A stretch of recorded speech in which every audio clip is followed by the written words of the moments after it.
햇빛이 높은 유리창을 통해 경매장 대형 홀 안으로 쏟아져 들어와 값비싼 카펫 위에 황금빛으로 반짝였습니다. 홀 안에는 화려한 크리스털 샹들리에가 불빛 아래 반짝이며 예복을 차려입고 위풍당당한 귀족과 상인들을 비추고 있었습니다.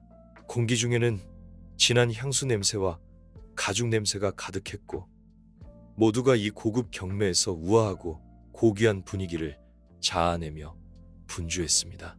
사람들은 얼굴에 자신감 넘치는 미소를 띠고 마치 세상이 자기 손안에 있는 듯 보였습니다.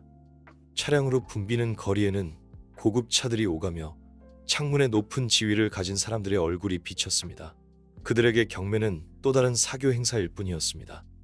오늘 경매는 특별했습니다. 세상에 단 하나뿐인 진귀한 보물들이 경매대에 오를 예정이었고 그 가치는 일반인이 상상조차 할 수 없는 수준이었습니다. 부유한 사람들 사이에 장하이성이라는 수수해 보이는 노인이 서 있었습니다.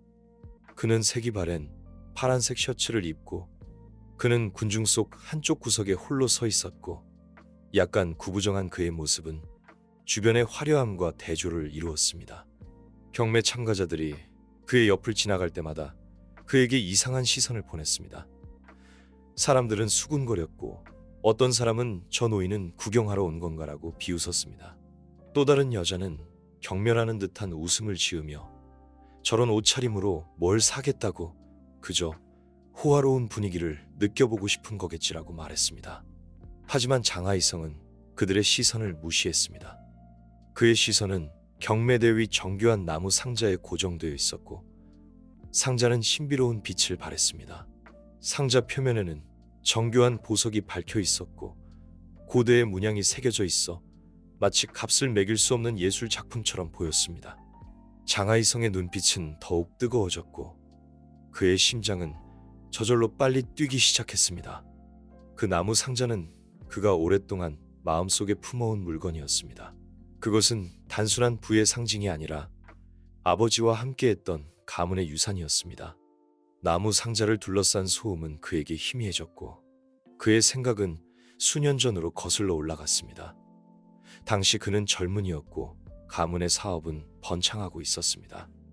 정교하게 제작된 나무 상자와 조각품들은 사방으로 팔려나가 상인들의 환영을 받았습니다. 나무 상자 하나하나가 아버지와 함께 노력한 결과였고 하지만 가문의 사업이 실패하고 갑작스러운 홍수로 가문의 공예품 작업장이 파괴되면서 모든 것이 바뀌었습니다. 가문의 재산은 하룻밤 사이에 사라졌고 가문의 영광을 상징하는 나무 상자도 매정하게 팔려나갔습니다. 장하이성은 생각했습니다. 비록 오랫동안 그 상자를 볼 기회가 없었지만 매년 경매에 참가해 그 상자의 행방을 묵묵히 추적해왔습니다. 오늘 그가 잃어버렸던 물건이 마침내 그의 눈앞에 나타났습니다. 경매가 시작되었습니다. 이 물건들은 각각 고유한 역사와 가치를 지니고 있습니다. 홀 안에는 순식간에 웅성거림이 터져나왔고 귀족들은 서로 이야기를 나누기 시작했고 누군가는 손을 들어 입찰하기 시작했습니다. 하지만 장하이성은 여전히 구석에 서서 경매대를 바라보고 있었습니다. 다음으로 사회자가 두 번째 경매품을 발표했습니다. 다음으로 매우 특별한 물건을 경매에 붙일 것입니다. 정교한 나무 상자입니다. 전설에 따르면 이 상자는 고대 왕조의 유물로 엄청난 가치를 지녔다고 합니다. 시작가는 200만 달러입니다. 그 순간 장하이성의 눈이 번쩍 뜨였습니다. 그는 이것이 자신이 오랫동안 기다려온 기회임을 알았습니다. 나무 상자의 모양, 재질, 역사적 배경은 그가 알고 있는 것과 완전히 일치했습니다. 그의 심장이 빨리 뛰기 시작했고 손바닥에 땀이 나기 시작했습니다. 그는 오늘 자신이 입찰하지 않으면 평생 다시는 기회가 없을 것이라는 것을 알았습니다. 아래에 있던 부유한 상인들은 흥분해서 입찰하기 시작했지만 장하이성은 여전히 묵묵히 서서 시선을 고정하고 어떤 방해에도 흔들리지 않았습니다. 그는 이 경매가 단순히 물건을 사는 것이 아니라 잃어버린 가문의 영광을 되찾고 잃어버린 모든 것을 되찾기 위한 것임을 알고 있었습니다. 사회자가 다시 목소리를 높였습니다. 시작가는 200만 달러입니다. 입찰하실 분 계십니까? 장하이성은 군중 속에서 걸어 나왔습니다. 그의 발걸음은 침착했고 낡은 옷을 입었지만 조금의 망설임도 없었습니다. 그가 경매대로 한 걸음 한 걸음 다가갈수록 그의 심장은 더욱 빨리 뛰었습니다.